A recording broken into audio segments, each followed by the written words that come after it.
Hello and welcome to Nintendo Agenda again here. This is Dr. Gakman.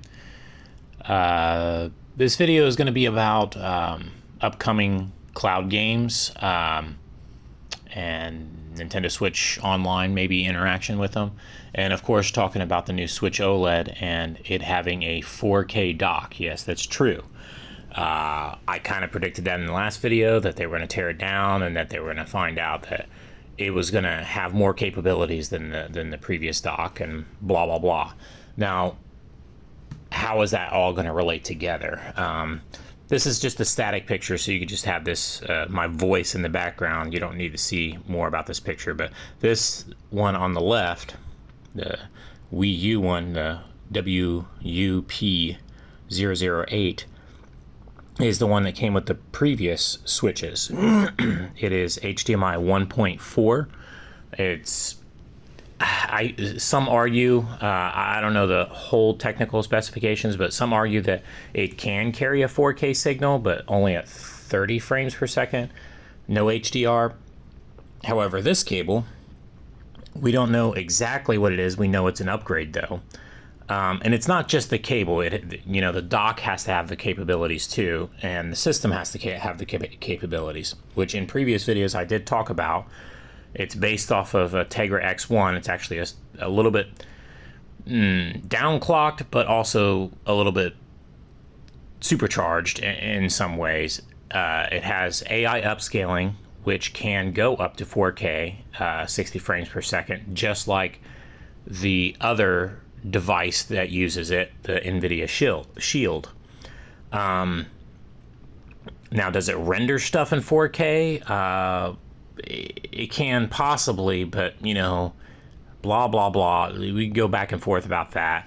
I think it's more for streaming 4K content, which again would bring up cloud-based games and Nintendo Switch Online, which I'll talk about later. But this cable right here is a, we don't know if it's a 2.0 or a 2.1, but it's probably capable of, well, definitely capable of more than the previous cable, and especially together with the new dock, it'll be able to do 4K 60 frames per second with HDR.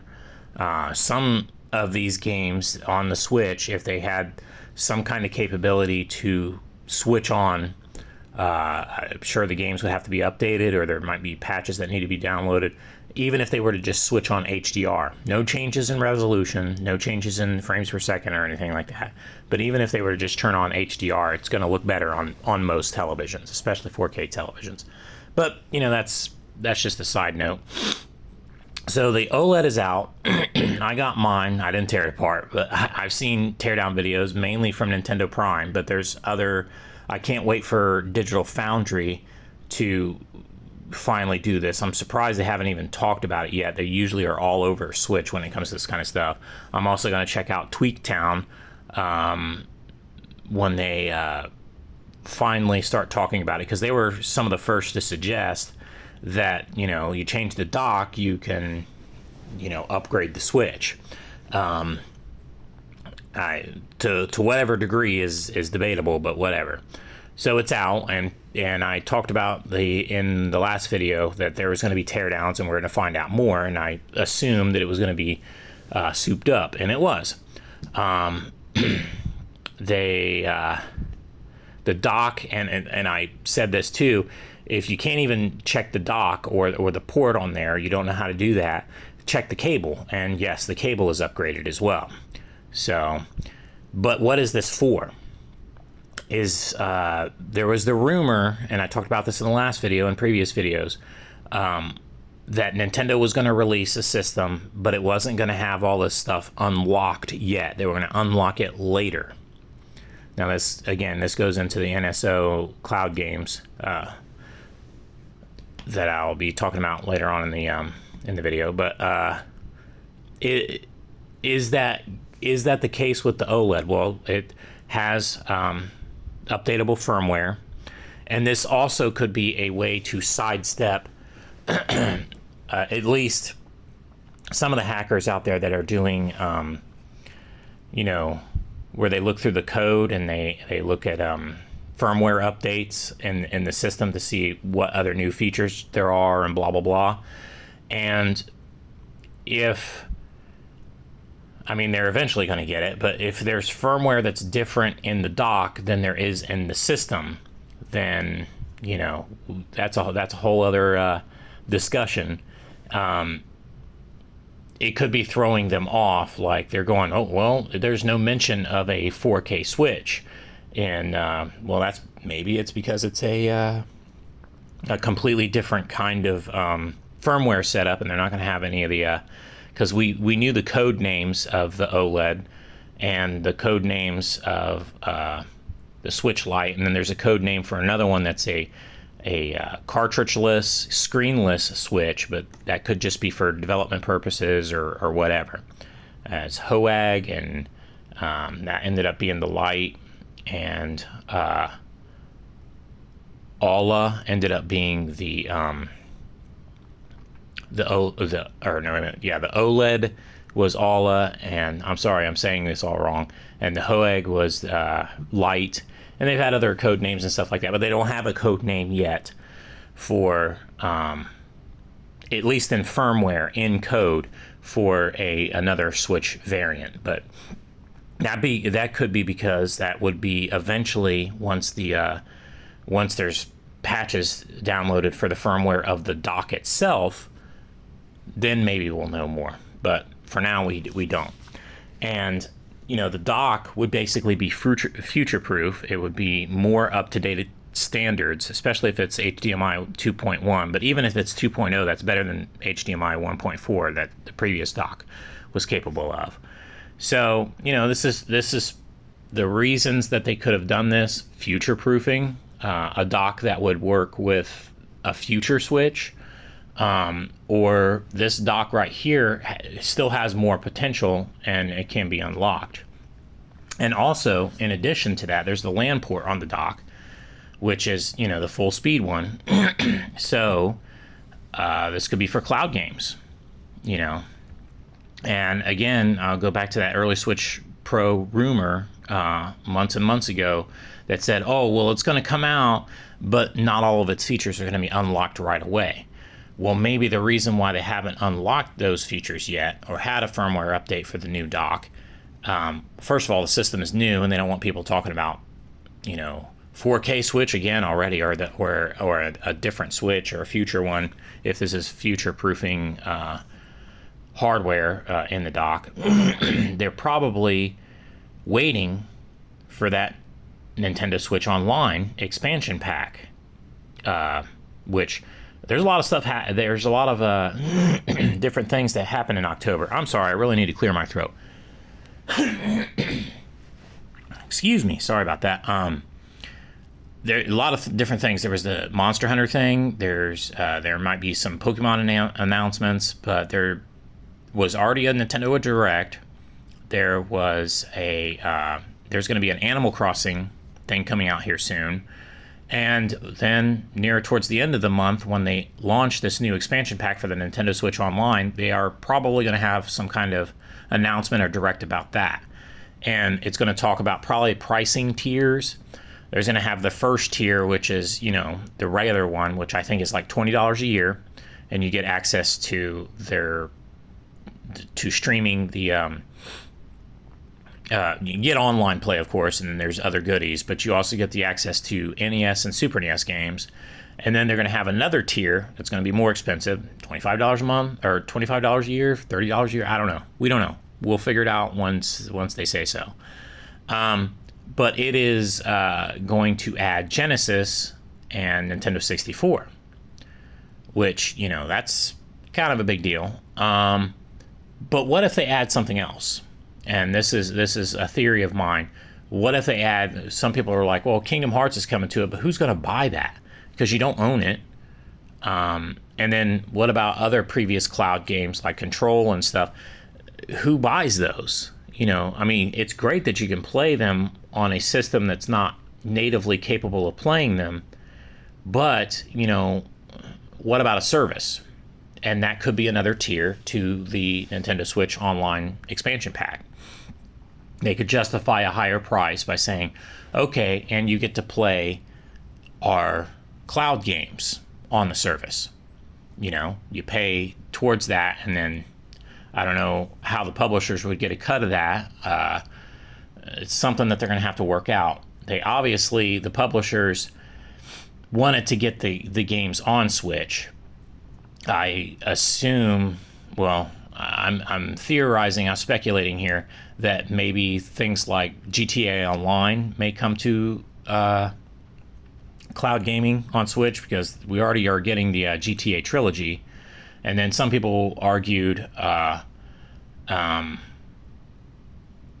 why did they not release, the first two Kingdom Hearts games natively on a cartridge for the Switch? But, I go into that on my blog. I say how Square Enix kind of has a hard-on for Sony, especially in the West.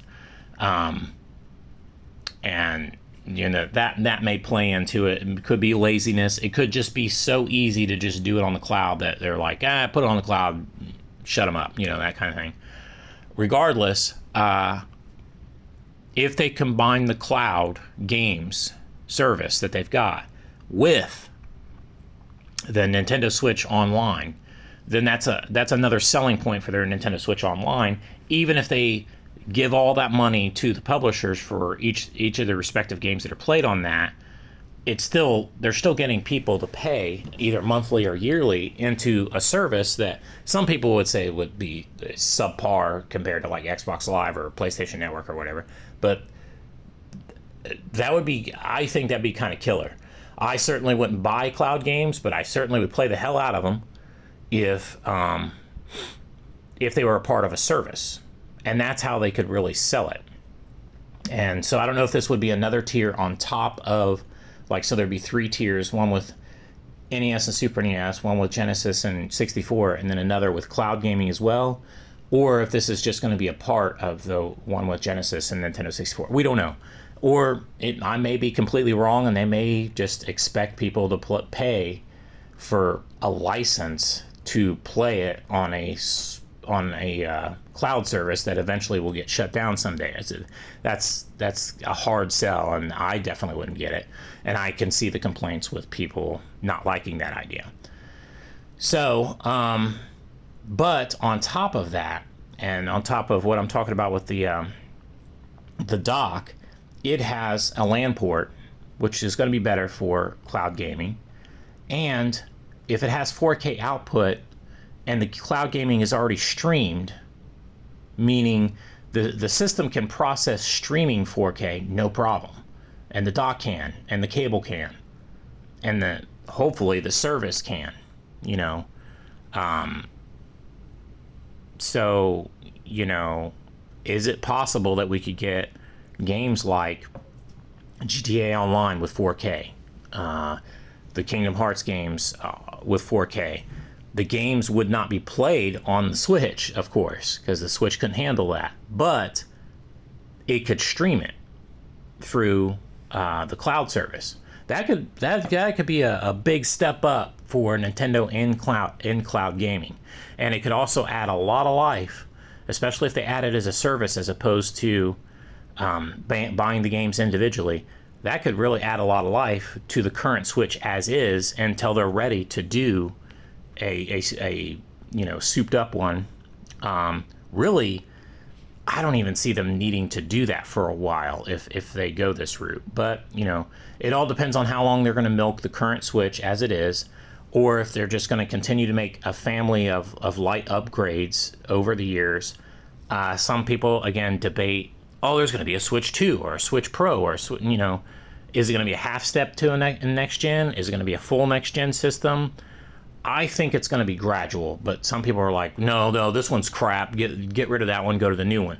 The problem with going to a new one is starting over your user base, which is one of the biggest advantages of the Switch. That's the reason why GTA is coming. That's the reason why Kingdom Hearts. These are games that are traditionally not Nintendo games. That's why they're coming, because of the extremely large user base of the current Switch. You don't carry that over into a new Switch if you have to start all over with new hardware, blah, blah, blah. And I'm not saying, oh, they should stay on the current Switch forever. I'm not saying that either. I'm just saying that with this upgraded dock, this new OLED Switch, that could buy them some time before there's another upgrade. And then maybe the next upgrade will have 4K upscaling in the system, a la, DLSS, or, a better chipset, or whatever they're going to do. I prefer light upgrades every couple of years as opposed to a next gen where they have to start all over, and then you don't know if those games are going to continue to come, or there's questions about backwards compatibility and stuff because the hardware's too different, yada, yada, yada. So, yeah, that's what I'm discussing here in this video. And I'm not putting myself out there. I'm not saying, like, it's gonna happen. But there's a possibility that when they announce this new tier to the Nintendo Switch Online, it could add cloud gaming to the service. Because so far they haven't really talked about the price of what Kingdom Hearts is going to be when it comes out. They said it's a trilogy, it's all together. So that would be probably like a $60 game, but you don't even get... It's not a digital download, it's not a physical cartridge, it's a cloud version of the game. Are people really going to do something like that? However, if it's a part of a service, hell yeah, they'd play it. The money wouldn't be going directly to Square, but Enix, but I don't know. It's something that obviously Nintendo is working on in the back end, and I don't think that they're only doing it with certain games that just make more sense to do that with, because you got to know that not everybody's going to have a Switch OLED, not everybody's going to have Ethernet connection, not everybody's going to have good internet service, not everybody's going to want to do cloud gaming. But to prolong the life of the current Switch, this could be one of those side things that happens. Also, if they do bring out a new Switch in the future where there's games on it that can't be done on the old Switch, well, they can be done through cloud gaming, that kind of a thing. So just something to think about, and thanks for watching. And my next video will be discussing the Nintendo Switch Online further if what I think is happening later on this month when they finally make those announcements. I'll either make a video or I'll just do a blog post on my blogger, because I could be completely wrong and it could just be for Nintendo 64 and Genesis and that's it. But I like to think that that's when they'll unlock the Switch for the Nintendo Switch Online expansion pack service, and they're going to add cloud gaming to it, is my theory. Or maybe just my hope, because I'd like to play those cloud games, but I'm not going to pay for them individually when you don't even own them. That's just... I have a hard enough time buying digital games, let alone buying cloud games, which is even like fluffier than digital games. Because digital downloads, you can download it and you can maybe download it again in the future, or maybe they could put it on whatever their next system is, or future systems. It's kind of future proof. Cloud though, if not enough people are playing the cloud games, or they just get rid of whatever game, and then there's some games that only work in some regions, like Resident Evil 7 only works in Japan because they have better cloud service over there, that kind of stuff. I mean, that's, I'm 50-50 about cloud games. I certainly don't like the idea of Netflixing video games. I don't, but that's kind of what the Nintendo Switch Online is. And I kind of prefer that over Virtual Console because I don't want to have to rebuy the same game 20 times, no matter what service or what system it's on. I'd just rather have them all together in one service. That's nice. I'm already paying for the service. Might as well use that. So if they add cloud gaming to that service, then hell yeah, I'll be all over cloud gaming. But that'd probably be the only way that I would be. Any other way, I would not pay for cloud games. And I think a lot of other people feel that way too. So, new Switch OLED out. We got the teardowns. We know that it could do 4K 60 HDR. We know it's the possibility is there, and I'm just I'm speculating the possibility of 4K cloud gaming on the current Switch. It's kind of crazy, isn't it? You know, that'd be cool if they just say, oh yeah, and by the way, that new Switch that just came out, oh yeah, by the way, it can do this with these cloud games, 4K, blah blah blah. You know, I know that some people would see that as a cheap way to do it, but you know, be a nice surprise for everybody who bought the system, like myself, and they go, oh wow, it's more to it, you know. But we'll see. Thanks for watching, and I'll catch you next time.